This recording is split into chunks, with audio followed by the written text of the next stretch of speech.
Hello everyone, and welcome to this episode of Wacky Wacky History. Today we're going to double down on the whack and talk about Italy. To talk about this topic, we need to go down the remarkably complicated rabbit hole that is the politics of Italian city-states. Let's flash back to Italy in the 14th century, a land of warring city-states, political intrigue, and enough drama to make Shakespeare blush. In the midst of all this chaos, you've got two rival factions vying for power, the Guelphs and the Ghibellines. Now let's break it down. The Guelphs were like the OG supporters of the Pope, and at this time it was Pope John the 22nd. They were all about papal power, waving their Vatican flags high and mighty. They believed in the authority of the Pope over the Holy Roman Empire and saw themselves as the defenders of the Church's interests. On the flip side, you've got the Ghibellines, loyalists to the Holy Roman Empire. These guys were all about imperial authority, rallying behind their emperor. They believed in the supremacy of the emperor over the pope and saw themselves as guardians of the imperial rights. Now you might be thinking, what's the big deal? Can't they just agree to disagree and move on? Oh, if only it were that simple. These two factions were like oil and water, constantly clashing and causing chaos wherever they went. The Guelphs and the Ghibellines weren't just fighting over power and prestige. The rivalry ran deep, fueled by centuries of political and religious tension. It was a clash of ideologies, a battle for the soul of Italy itself. To be specific, we will talk about Bologna on the side of the Guelphs and Modena, who were Ghibellines. The Guelphs of Bologna were supported by Pope John the 22nd, who was fighting for power in Italy. Both Bologna and Modena were prosperous and influential urban centers, but their relationship was characterized by rivalry and occasional conflict. They competed for control over trade routes, agricultural resources, and political influence in the region. Tension simmered beneath the surface, waiting for a spark to ignite a full-blown conflict. Now, how do you really get at your enemies? Do you steal their weapons, besiege their city, or even steal livestock? No, you must go even further. You must steal their bucket.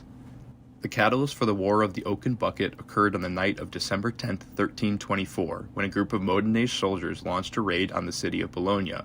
Their objective was not to seize territory or loot riches, but rather to humiliate their rivals. In a daring act of bravado, the Modenese soldiers infiltrated Bologna and stole a prized possession, a wooden bucket from the city's public well. To the people of Bologna, the theft of the oaken bucket was a grave insult and an intolerable affront to their honor. The bucket was not merely a mundane object, but a symbol of their city's identity and pride. The theft of the bucket sparked outrage and fury among the citizens, who demanded retribution for this act of disrespect. The theft of the bucket served as a pretext for war, providing both Bologna and Modena with a justification to settle their long-standing grievances through armed conflict. What began as a petty theft escalated into a full-scale military confrontation, as both cities mobilized their forces and prepared for battle. The War of the Oaken Bucket was not just a clash between two rival cities, but also drew in other neighboring powers, each seeking to advance their own interests in the region. For example, the powerful Visconti family of Milan saw an opportunity to expand their influence by backing Modena, while the Papal States sought to mediate the conflict to maintain stability in the region. The actual battle took place near the town of Zappolino, not far from Bologna, in the early months of 1325. The Papal-backed Bolognese showed a force of 32,000. The Modenese turned up with only 7,000. The Bolognese forces fought fiercely to defend their honor and reclaim the stolen bucket. The battle was fierce and bloody, with neither side willing to back down. In the end, the forces of Bologna emerged victorious, reclaiming the oaken bucket and securing a decisive victory over their rivals.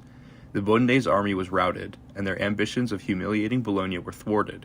Reports vary, but about 2,000 men were lost at Zappolino, 1,500 to the Bolognese, and 500 to the Modenese. Believe it or not, the War of the Oaken Bucket did not result in any significant territorial gains or political changes. Instead, it served as a grim reminder of the volatile nature of medieval Italian politics, where even the smallest of slights could escalate to full-scale warfare. The legacy of the oaken bucket endures to this day, immortalized in Italian history as a testament to the pride, honor, and rivalry of the city-states of the Middle Ages.